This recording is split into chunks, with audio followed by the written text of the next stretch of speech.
جو اللہ تعالیٰ کو بہترین اعمال ہیں پسند ہیں وہ کون سے ہیں جو ان 10 دنوں میں کیے جاتے ہیں. عبداللہ بن عباس نے یہ روایت کو نقل کیا. اب ان کا کیا رد عمل تھا, ان کا کیا ایٹیٹیوڈ تھا ان 10 دنوں کے حوالے سے. سلف صالحین فرماتے ہیں کہ عبداللہ بن عباس 10 دنوں میں بالکل غائب ہو جایا کرتے تھے. یو کی ناٹ فائنڈ عبداللہ ابن عباس ان اسٹریٹس اینڈ مارکیٹ پلیسز. وہ اپنے آپ کو ڈیڈیکیٹ کر لیتے ٹو صلاح, ذکر, عبادات, تحلیل و تکبیر و تحمید اور تمام نیک اعمال کے لیے. ایک اور حدیث میں آتا ہے اللہ نے فرمایا کہ there are no days in which righteous deeds are more beloved to Allah subhanahu wa ta'ala than in these 10 days, so recite a great deal of تحلیل و تکبیر و تحمید.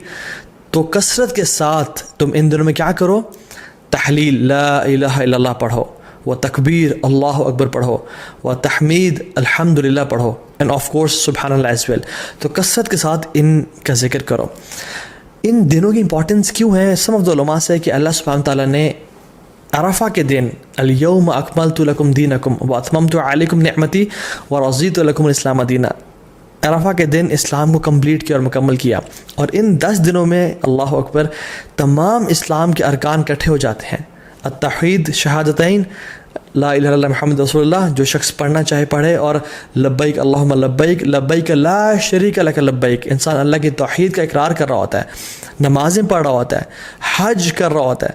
انسان چاہے تو زکوٰۃ دے سکتا ہے ان مہینوں میں اور روزے رکھ سکتا ہے. تو تمام ارکان اسلام ان 10 دنوں میں اکٹھے کر لیے جاتے ہیں.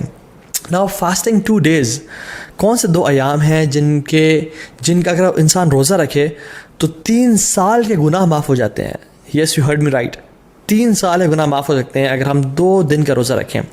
حدیث میں کیا آتا ہے, رسول اللہ صلی اللہ علیہ وسلم فرمایا کہ جو شخص عرفہ کے دن کا روزہ رکھتا ہے اللہ سبحانہ تعالیٰ اس کے پچھلے سال کے اور اگلے آنے والے سال تمام گناہ معاف کر دیتے ہیں. کچھ علماء نے کہا کہ یہ صغیرہ گناہوں کی بات ہو رہی ہے, لیکن سٹل تمام گناہ معاف ہونے کی بات ہو رہی ہے. اور یوم عاشورہ جو کہ محرم میں ہے, 10 محرم, جو شخص یوم عاشورہ کو روزہ رکھتا ہے اللہ تعالیٰ اس کے پچھلے 1 سال کے گناہ معاف کر دیتے ہیں. تو میں آپ کو ایگزامپل دیتا ہوں, اگر ابھی 1441 چل رہا ہے تو جو شخص عرفہ کا روزہ رکھے گا اس کے 1440 کے گناہ اور 1442 کے گناہ معاف ہو جائیں گے. اور جو شخص اب بالکل اگلے مہینے محرم کے مہینے یوم عاشورہ کا روزہ رکھے گا ود 9th ایز ویل, تو اس کے 1441 کے بھی گناہ معاف ہو جائیں گے. تو 1440, 1441 اینڈ 1442 3 سال کے صغیرہ گناہ اللہ تعالیٰ معاف کر دیتے ہیں. And how amazing is that. اللہ تعالیٰ بہانے دے رہے ہیں ہم لوگوں کو اپنے گناہ معاف کروانے کے لیے, لیکن ہم میں سے ہے کوئی جو آگے بڑھ کے ان اپرچونیٹیز کو گراب کر لے اور اپنے رب کو واقعی میں راضی کر لے.